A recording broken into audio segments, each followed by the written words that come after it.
Welcome, everyone, to our 135th webinar of our series. And this one is transitioning your data, transitioning the use of information from RayStudio 2 that has been our platform for quite some number of years to RayStudio 3 analysis. And what are some of the things that you need to do to set up and move your data? And math channels and some of the steps. Just getting a good start, a good base uh, to do all of this. A lot of this is going to be somewhat similar to a webinar we did a couple of weeks ago with Matt Romanowski that talked about moving transitioning from RayStudio 3, the beta version, to the production version. And I even grabbed a few slides from Matt's presentation and used them here, but I think you'll find some interesting things here, and we'll give you lots of tips and tricks. So we're gonna go through some slides, talk about the overall bigger picture, and then we'll bail out and we'll jump into some live work, live RayStudio 2, RayStudio 3, and give you some examples of how to get your data and your math channels from your older RayStudio 2 analysis and then into your RayStudio 3 software. So that will be great. I'm going to do this one alone today, so I am your host, Roger Caddell. I always, while I have been here for all of these, I often have to push some of our folks to give me enough information to put a slide together to talk a little bit about them, and that I would be it wouldn't be good if I didn't do the same. So a little bit about me: I've been in motorsports most of my life. Started off in off-road racing as a driver, did a little bit of circle track stuff, and then got older. And, what do they say? The older you are, the faster you used to be. And so there I was. This early car, the car that's closest to the camera here, and the one with two race cars in it. And then we had a couple of kids, and as they were coming up, my son Andrew got into karts, and then spec Miatas and some other things, and so I transitioned from being a driver to being a car owner and a data guy, and did pretty well in that, and then started working here at AIM doing some of the training. Even before I came here full time, I was doing some consulting work and doing training all over North America, and which got me into the position where I am now, and loving every minute of it. Been great in motorsports and working with AIM. So that's a little bit of a background on me. What are we going to talk about today? The transition from RayStudio 2 to RayStudio 3. The kind of little tagline there is what to do when the time is right for you. And I kind of wanted to start it off with, is the time right for you to make that change? I would hope that all of us would think that one through. And for some of us, it's absolutely yes. It's the time to go. The video data integration is such a huge step that and so valuable that it's the time to do. But I remember when we were starting out, and I had these data loggers. We started with a Micron 1, and then a Micron 2, and then a DRAC system, and moved on. So I went from WDRAC software, very early data analysis software with AIM, to RayStudio, and then RayStudio to RayStudio 2. And I remember I would lag a little bit in my nature to continue to use what I knew. Race weekends can be a little bit hectic. Just my thoughts on it is it time for you to switch? You have to think that one through. But at the racetrack, it's always such a hectic time, and time is not your friend. You're in a hurry typically. If you're going to do this, you're going to do this. So what I would do is start kind of a joint thing for a while. You can leave RayStudio 2 and have RayStudio 3 on your computer. You can be downloading into both, and we're going to talk about that as we get a little bit closer. And if you're at the track and all of a sudden something, you've got 5 minutes to get through some data, and in RayStudio 2 you knew how to do it, and you're struggling a little bit, you can always open up RayStudio 2 and take a look at it. You might want to consider something like that, and we'll talk about how to do that. And I know that when I in my own background of running with these software changes, these software updates. Every one of them has been very, very valuable and a huge step up. But it all depends on your personality and whether or not you want to just jump in. Another thing I was kind of surprised at when I was creating these slides, and I found the old Ray Studio 2 logo for and I had a little small one, and I had to search all around, and I finally found a version that was blown up a little bit, and so I captured it here, and I got a fairly high res version of it.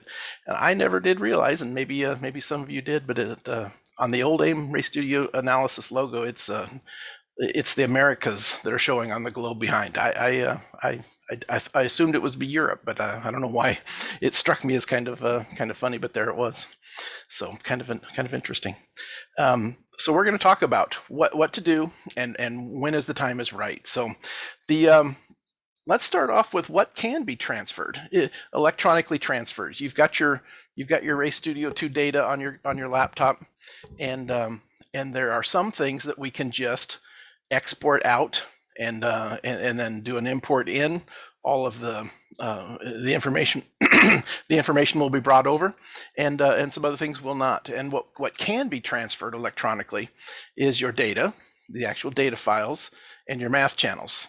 They will be brought over through a process. We're going to go through that process today.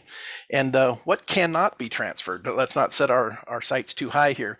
What cannot be transferred across is user profiles. They have changed so greatly, and there is not an export this user profile and import that older style into Ray Studio 3. So user profiles are going to be we're going to have you rebuild those or create those from new. One of the things that we can do, if some of you as you're transitioning into Ray Studio 3, we have lots of some sample profiles. We've got some previous webinars where we have done some user profile discussions, deep discussions on user profiles specifically, and it's going to be one of the ones that a webinar that I hope to hold after we get through some of the basics of bring in 3 or 4 or 5 users, and once we kind of get settled, everybody's starting to really get their user profiles figured out. Let's bring in some heavy users that are using these and creating these profiles, and let them show what's been important to them, why certain screens are made up in certain ways, and how they're doing their profiles, and kind of a favorites profiles, and then share them with everybody. So that will be something that we'll probably do in the future. Custom sensors also. You have a custom sensor in Ray Studio 2. It will just need to be regenerated. They're fairly close together, but I haven't found a way to bring those across. So the custom sensors, less and less of them. The fuel tank levels are probably the one that a few people will have, but you'll need to rebuild those real quickly. We've got some really good webinars that we've done, and we've talked about custom sensors and how to build those, including focusing on fuel level, that might be able to help you. And analysis, track maps, and segments. Of course, the tracks are in the Ray Studio 3 database already, but if you were to have built the MP files in Ray Studio 2, and you had created some of those and you'd built those into some segments that you liked, those cannot be transferred across. You're going to have to recreate those. Of course, they're being created for you in Ray Studio 3, but you can adjust those and save different split segments now in Ray Studio 3. So those are other things that cannot be transferred, and of course not applicable in this transformation is configurations. We've been using Ray Studio 3 to for most of your products, all the new stuff certainly, and of course they're already in Ray Studio 3, so it's not applicable to bring those across. Tracks, the track database that you've been using all along, it just keeps getting updated. The guys are doing a great job in Italy keeping all the tracks updated, and so those are there and still for you. And then CAN protocols, you've been doing those in Ray Studio 3 all along if you're using that function, and so there wasn't any of that in Ray Studio 2, so that's not applicable. So we've got that's just a quick list of kind of what can be done and what can't be done, and what you don't need to worry about. And we're going to focus on the data and the math channels the rest of this hour. and chat about some of those things. The the first thing I'd like to talk about, and I see a couple questions over there. I'll dive into those in just a moment. The when you're moving your data from RayStudio 2 analysis to RayStudio 3, you as Matt mentioned when we were talking about RayStudio 3 beta to production, for some of those of you that had already begin to use the beta product, it gives us some opportunities, and we can review and set up all of our data download locations. So now might be that time where you take a little bit of extra time and map out where you want to be placing all your data, your downloaded data. Maybe there is some cloud file type of work you want to do, and maybe you consider not even importing all of your data files at all. If you leave RayStudio 2 on your machine, or even if you take it off in 6 months or something, the data files will still be there on your hard drive. And maybe knowing where those are at and leaving them there and not importing them into RayStudio 3, maybe that's your plan. Do what you wish. I know here personally for me, my RayStudio 3, I have not been just bringing everything I own as far as data into RayStudio 3. I've been bringing stuff that I need. It is so fast to import the data into RayStudio 3 that I have made the decision to just bring the stuff in that I want, or stuff that I know that I will want to look at in the future. So that's an option. We'll talk a little bit more about that as we get a little bit deeper. So this is one of Matt's slides that he put together talking about possibly using cloud storage to do as far as all your backups of all your information, your storage of all your information. And what he's talking about here is basically a name folder on your C drive, and then underneath that have all of the different things that you may have some files that you might want to store. In this case, Matt does it, and we'll have another slide here in just a moment. He uses I think OneDrive, but a cloud feature, and then your AIM folder, and then your subfolders with your data. The two we're going to talk about today, data and maths, where you place those. Every cloud storage solution now, you can put folders. You can have them linked to the cloud, and the data and everything is actually stored locally while you are away from the internet. And as soon as you get back to the internet, it is backing up that structure. So all of your data at the racetrack, if you didn't have Wi-Fi, will be being stored locally as normal. And then as soon as you get to an internet source, that data will be pushed through the cloud up to your storage area. Then if you go to your other machine, back at your office or something, the data will be there and available for you to take a look at. So that cloud might be one of the things you might want to do. We have to just think that one through. Here's Matt's example of how he did it, and this is the first deeper step that I might want to talk about, and a chance to plan things out. This is a slide that Matt had put together for his RayStudio 3 beta to RayStudio 3 production. And you have some data download preferences, and we're going to open up RayStudio 3 and actually go through this slide a little bit to discuss it a little bit. But you have the opportunity right now to create the root folder for download, and I'll even show you how to get to this slide. You can get to get to this function in RayStudio 3 in just a moment. You have the root folder for download, and Matt has used the first part of it. He has used a little bit of the Windows default, right? So he's got his set up through his user, so he's got to be logged in. See users Matt, and then he's got a OneDrive folder that he wants to work on the cloud, and then he's got an AIM RS3 data subfolder under his OneDrive, and from there everything is going to go to that root, to this area, and then he has a folder structure set up. And then, so he is creating folders. Every time he goes to download data, it builds a new folder under that date under the RayStudio 3 data folder with the date. Since it's higher in the hierarchy here, it's going to build a new folder for that particular day that he's downloading data. And then under that, for every racer that he is downloading data from, is going to get its own subfolders. Matt works in typically when he's out doing his data work, he's working multiple cars. If you are more like maybe something I would do, I'm going to work on my own stuff and have my one car. then of course you don't need the racer to be on there. We'll talk a little bit more about building a folder structure that works for you and help you think that one through here in just a moment. And then of course you can not only you setting your automatic folder structure to build folders every time for you automatically based on what you check here, then you can also do your file naming, and I find that to be very, very important. And I don't have any examples right here of how Matt has done that, but I always like to put the time and date and maybe the driver's name and vehicle, maybe that's a track. We'll talk more about how we might want to do that, but the time is one of the most critical things that you want to make sure that's in your file name. So that's how Matt has done it, and but the bigger thing here is just to start you thinking about how do you want to. Now is a good time as you're moving stuff from RayStudio 2 and into using RayStudio 3. Might be a really good time to set up a folder structure and where you're going to save data from now on. Okay.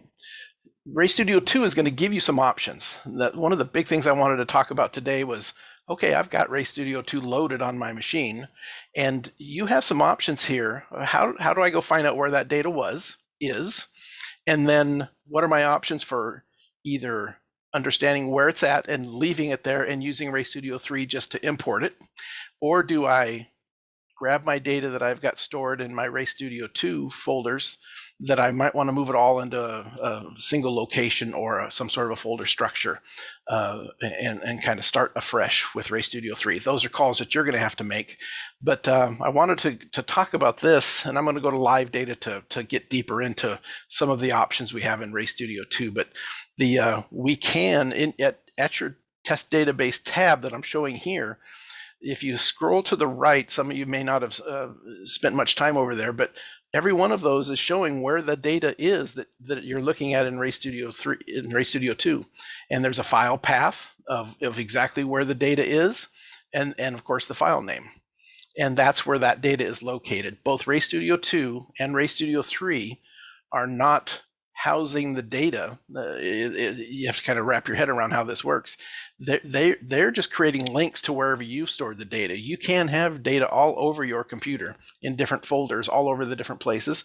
And all RayStudio 2 and RayStudio 3 now is doing is saying, when you imported it from there, it's expecting it to be in that same exact spot when you go back later. When you open the data file, it just comes up in the way that it works. In the background, it's going, he had it stored here.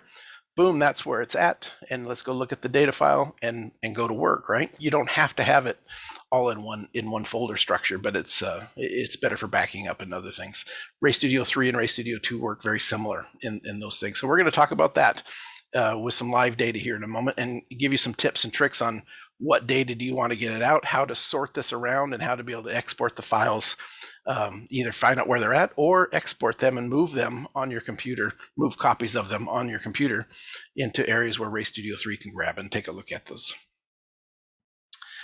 And then, of course, you're going to import the data files. We're going to walk through these slides, and then we're going to actually go do a little bit of this. A slide from Matt's presentation the other day. So we've figured out where that data is at now. Now you want to import your data into the folder.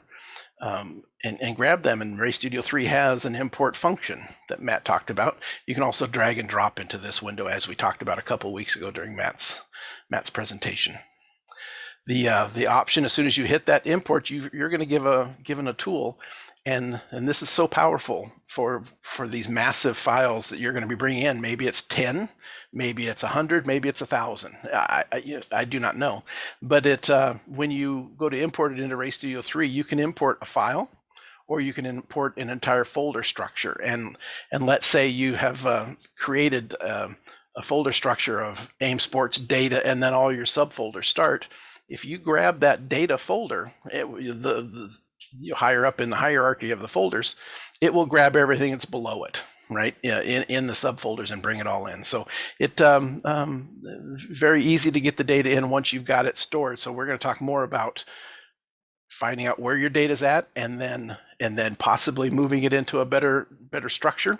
And then the last thing we'll do is do this data import into RayStudio 3. how do we find some of those? Here's the last step of that is grabbing that data folder, highlighting it, and selecting the folder, and then go ahead and import the data in. Math channels are similar. You've got your math channels in Ray Studio 3. By clicking on the math channel function, you can either have a test open or just or with no test open, like my example here, where we're just grabbing the math channels you've probably stored under your general tab. When you open this up and you go to import this, export the set out of Ray Studio 2, it's grabbing all of them. You can't grab just a single file in from the general tab. If everything you've got over there that's stored, we're assuming you want to bring it over. If you wanted to do just a subset, you might want to move the channels, pardon me, move the channels into an open test. That list will be just the ones you wanted, and then you, while while that is active, then you would do this export set, and you would get just the channels that you want. But maybe it's a good time to clean those out of the general tab if you don't want those to be in Ray Studio 3. Maybe you don't want them in Ray Studio 2 now as well. So export the set, click on OK. Then you go into Ray Studio 3 and you click on the math channel function.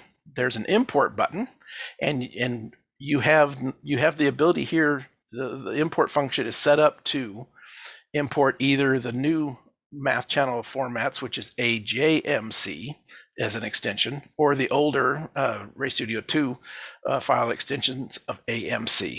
And it works exactly the same either way. So you can bring your Ray Studio 2 math channel sets over, do a quick import, and you are and you're off and running. The math channels then show up over here in your Ray Studio 3 list. So fairly straightforward to bring in math channels, fairly straightforward to bring in the data, just getting it set up where you want to save those is what's the important part here.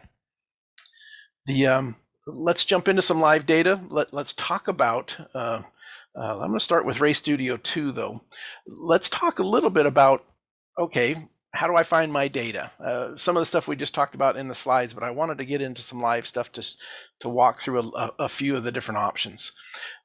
Here we have the selection criteria on the top. This will become, if it wasn't your friend already in actually working with Ray Studio 2 data, it should be your new friend when you're going to find data or move files and get ready for Ray Studio 3. I've got a selection criteria turned on right now, and I am sorting out and only showing data that I have used saved in a championship called webinar data. You can there can be a bunch of different championships. I just have one that makes it easy for me to sort for webinar data that is called webinar data. And so I've got all of this, and if I scroll to the right a little bit, here is where my data files have been stored. And you can see while in this case, for a while, I've been following a fairly typical structure of on my C drive. I have an AIM Sport folder, just like we all do, as it's where our software gets loaded if you've done it by default. And then instead of all of the different folders of the software, I've created another folder called data.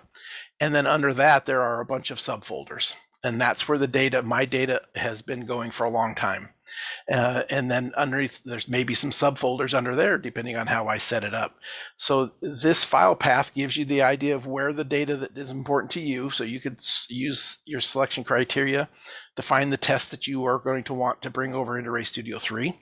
And then you can go over here and find the actual file names. You can do, let's just say that I wanted to bring in all of these top 5 or 6 data files. I wanted to I could either make notes and understand where it's at and go to that with Windows functionality and go and copy the data into my new Ray Studio 3 structure. Or another way to do that is come in and using some normal Windows functionality. If I highlight the top one, click on the top test I want, and then I come down here and I use the Shift key, I can select a bunch of different sessions. If I hit the Control key, I can add other ones to it by holding the Control key down and selecting other sessions. Select some, right, whatever you're after, and then down here you have a button called the Export Test button. and we can just simply click on that, and it comes up with a browse to folder kind of a setup where we can tell it, where do we want to put this data. Um, uh, my suggestion to you would be, to begin with, is to put it into a folder on your PC where you can create a quick backup. Maybe you go directly into your new structure here. If you've built your structure already, it'll be listed in here. Go over here, and this export test button is not moving it from where it's at now, but it's making a copy of it and then placing it, all the relevant files and what's needed, and placing those wherever you've told it to go. So I'm going to click on OK here. I just put it to a on the desktop. We can go take a look at that in just a second. And selected tests were saved into a subfolder. So everything that I'd put together here, those 8 or 10 tests that I'd highlighted, were put into a folder, and it's auto-named AIM 2022, 322, 10, blah, blah, blah.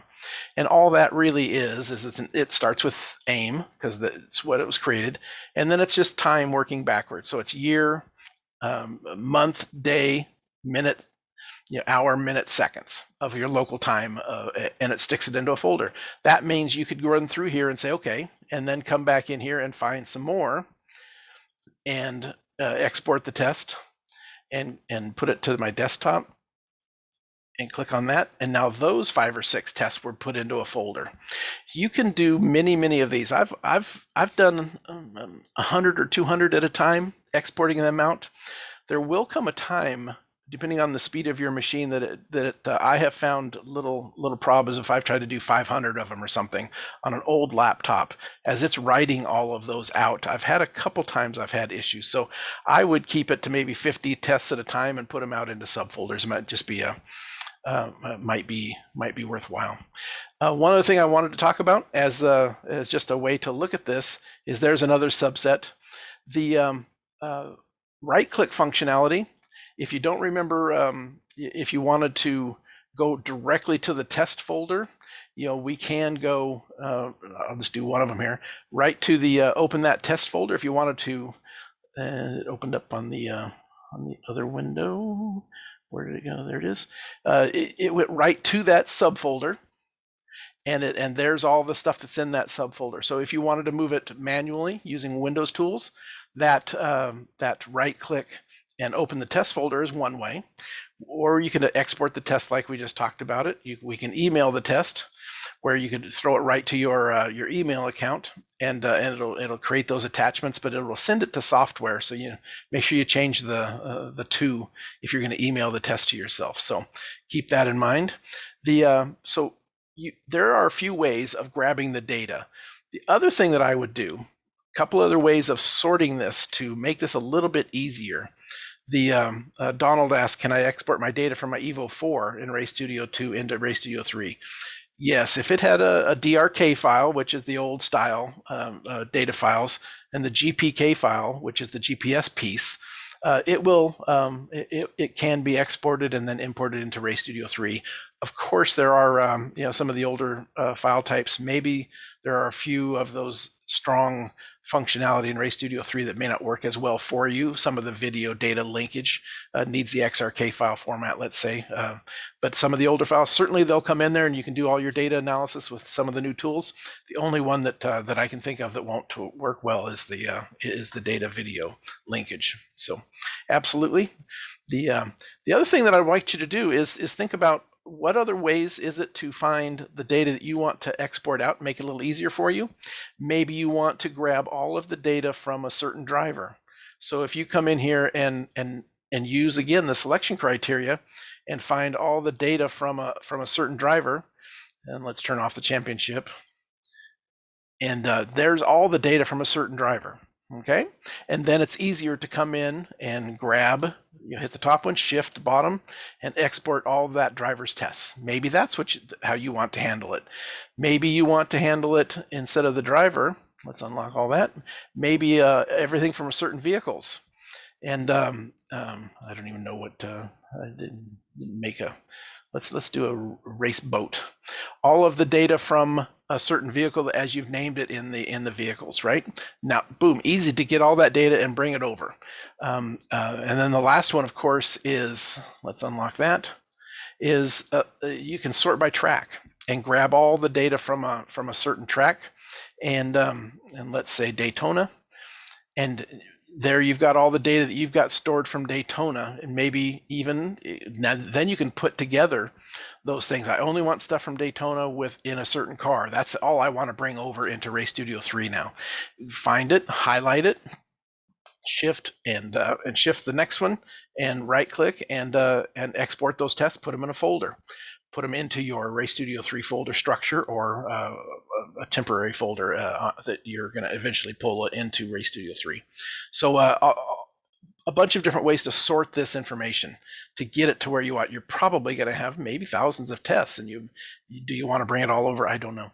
The other thing that you can do instead of using the selection criteria is you always remember that all of these headers will sort ascending and descending all of this information. So you can do your test date. That's one we default by, sort by when you're first using this. There's all the older data. Now the newer data, because I clicked it again. Maybe you want to sort by the driver's name, and now you can come in and find all of that driver and highlight, shift and right click and export out.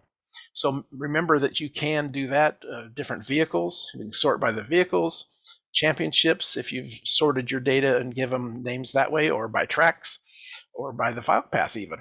So remember that you can sort using the header in Race Studio 2, and that will really help you get to the data that you want to bring over. You can always just leave it where it's at, right? And this, to kind of wrap it up and go back to where we started, this is telling you where your existing data is at. If you want to leave it there, make note that that's where it's at.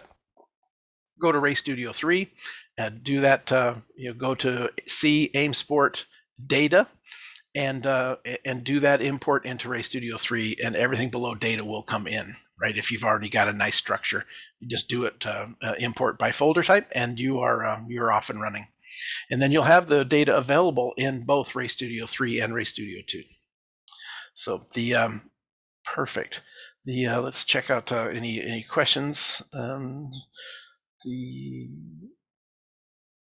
Can Race Studio 3 production open a duplicate tab? For example, 2 time distance tabs like the beta version can? Not yet, Kyle. Beta version, it's being tested and it's being worked on in the Race Studio 3 beta, but not available in production yet. I expect Miliano last week told us that there was some things he was working on and the next Race Studio 3 update would have that feature where you have a time distance plot and you want a second one, and that is available to us in production soon. Is it possible to restore the default track split maps, i.e. Race Studio 3 maps? I do not know that for sure. Maybe Matt can answer that over in the chat. But what I have found is when I created a new map split, it retained the default one in the list. I don't know if you need to restore it, because I think it's always there. When I built a new one, if I go to Daytona and I create new map splits, 3 or 4 different ones, the original one was always retained. So I'm not sure you have to restore that. But okay, so we've kind of talked a little bit about how to find your data. Where is it and what its name was of the tests that are in Race Studio 2 where you're used to looking at it. We've talked about ways of exporting it out if you wanted to, or at least knowing where it's at, where you can then go to Race Studio 3 and bring it in. My way of doing this, though, is going to be taking it, making copies of it out of this path and updating my file path structure in Race Studio 3. So we'll talk a little bit about that next. Okay, so let's minimize that down. Let's bring up Race Studio 3. One of the things I wanted to talk about here was I showed that screen of setting things up. I want to again strongly suggest that we talk about this and that you start here before you ever start importing data. Start here, get this set up, and then it will help you build your folder structure for the future.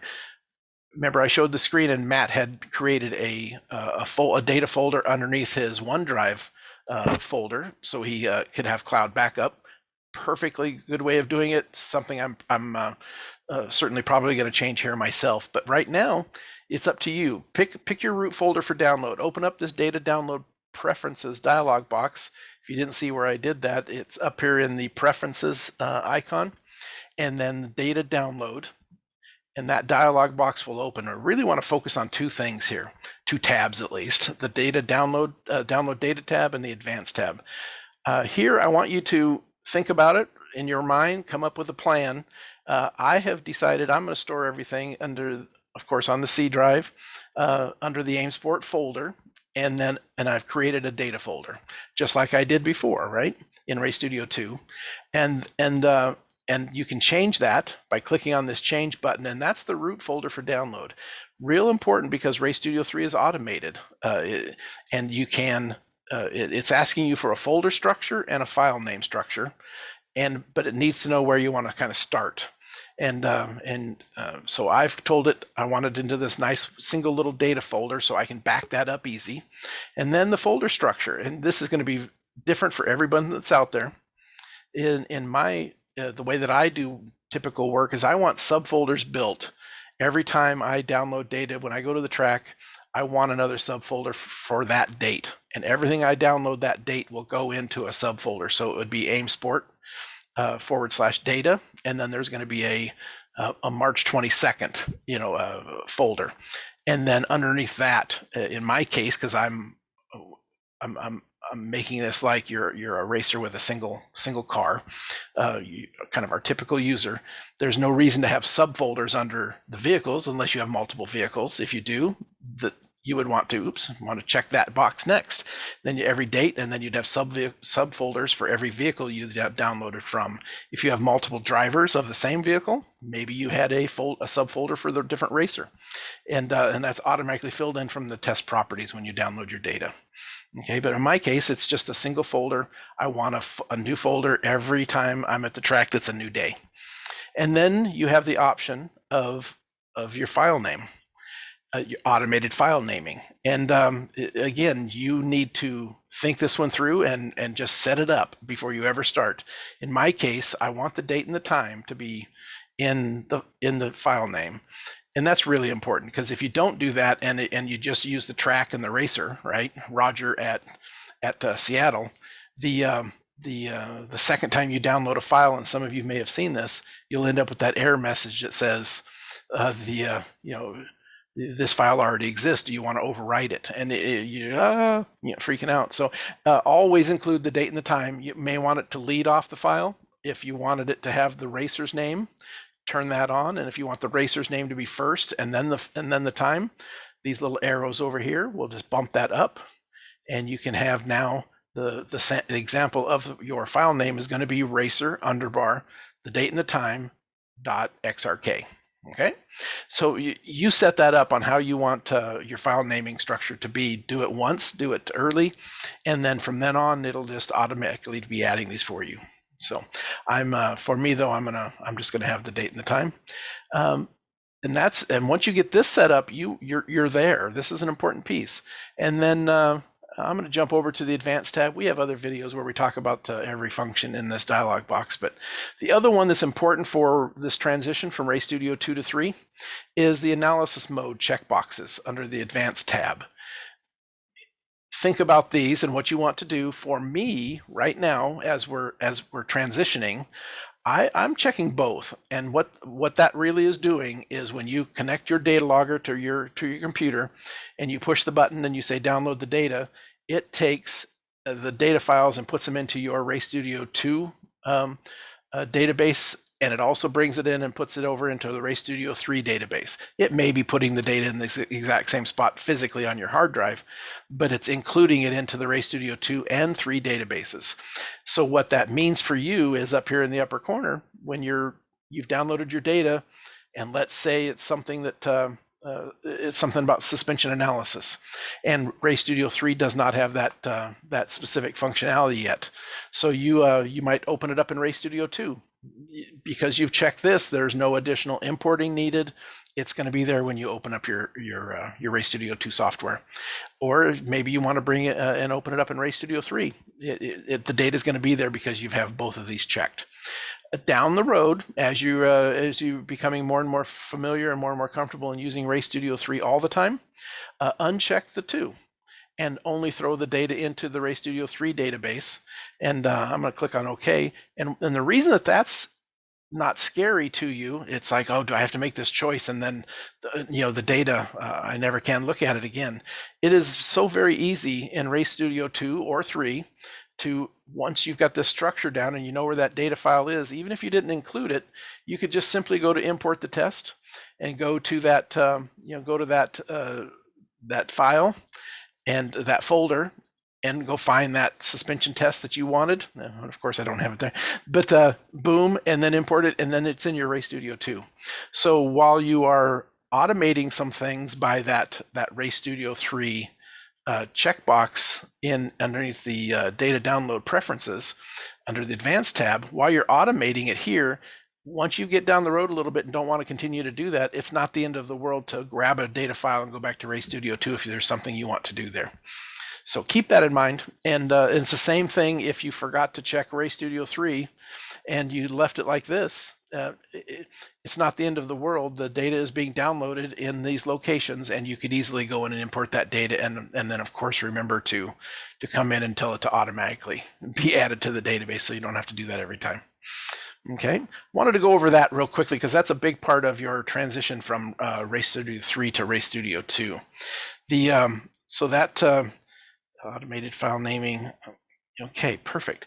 Let me jump out of there. And the last thing I wanted to kind of talk about was just sitting here in Ray Studio 3, which was the file structure or the importing manually. If you come in here and you want to import some data, click on the little cogged wheel. We're in the main database view of Ray Studio 3. This little cogged wheel, or there's some other ways to bring in data as well. Obviously, the open selected things, you can hit the import new sessions into database button here, or the cogged wheel.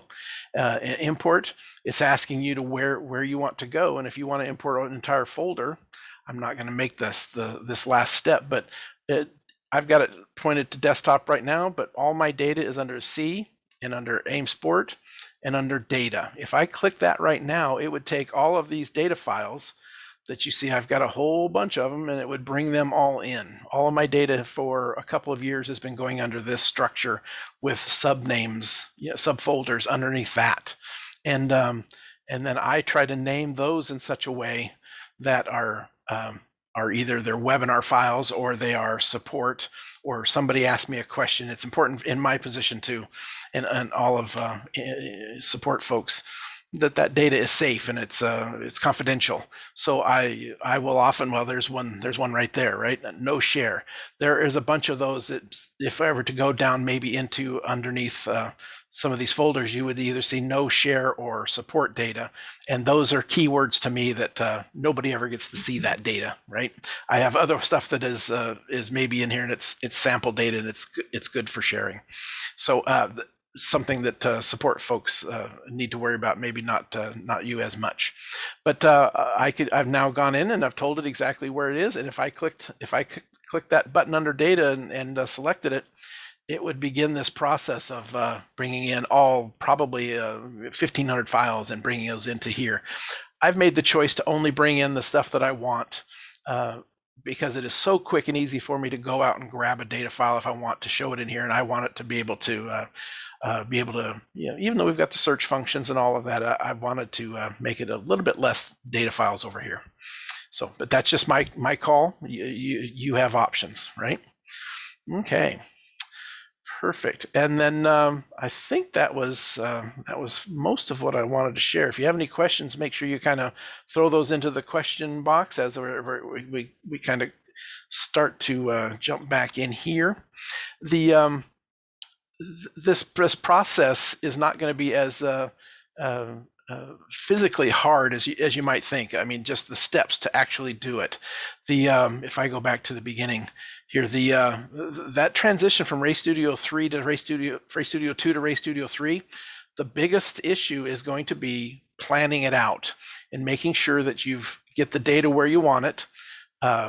Create a function, the automated function here, where you tell it where all the data is going to go, and then the automated function of folder structures and the automated file naming. That is the biggest step of the transition from 2 to 3, as far as actually manipulating the software. But as usual, the bigger piece of this is going to be the training and getting yourself up to speed and understanding what you want to and how to use Ray Studio 3 analysis. It's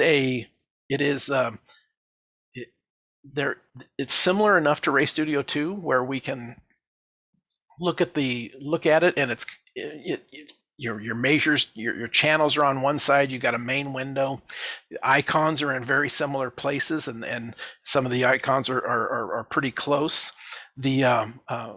But some of the pull down menus and some of the other ways, the details of how you use it might be slightly different. So it's close enough that if you just sit down and just start popping a few buttons and start to play with it a little bit, I think you'll get it pretty quickly.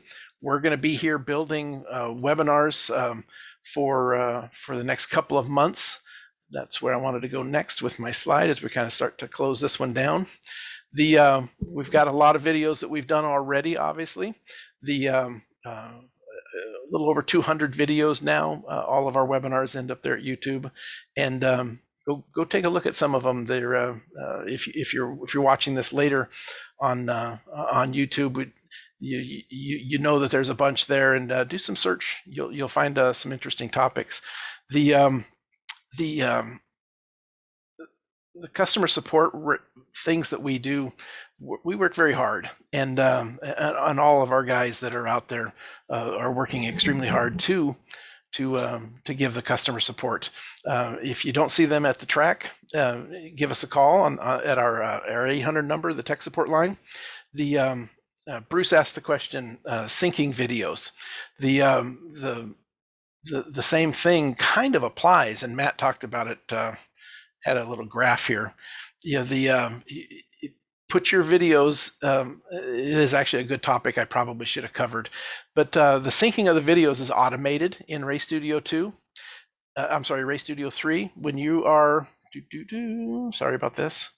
Wanted to get to they're automated. If there's a video and you have current firmware on, and maybe this is a good time to pitch. As we're here in March right now in 2022, make sure as you're starting your season that you update the firmware on your AIM device, your main data logger, and on your camera, your SmartyCam. That is the biggest thing biggest reasons we do not get automatic syncing of video file and data file. But when you have all that current, what will happen is you will do the import of the data file and the video file. It's the same exact process, the .mov file, and Ray Studio 3 is smart enough then to bring it in. It knows the date that it happened. It knows the track you were at. It knows, of course, the location you were at, and the time, and it will merge those two together automatically. If not, you can right-click or use some of the functionality here in the menu to force a merge of those two files if something goes a little bit wrong. But you can merge those tests together. But it's almost always, if you're using current firmware, it will be done automatically for you. So bring your movies in, and that will all happen for you automatically. Okay. So the process of getting some support. Find our guys when you're out there. Give them a tall, cool ice water. They would love that as they're walking around the paddock area. And then, or give us a call, email, whatever it happens to be. We're here to help you and get all this figured out for you. So all great. What are we going to do next week as far as a webinar?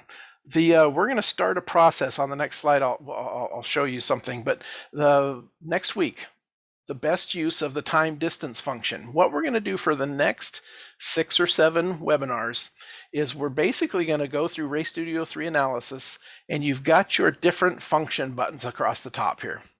We're going to walk through those virtually in order, and we're going to start with the time distance function.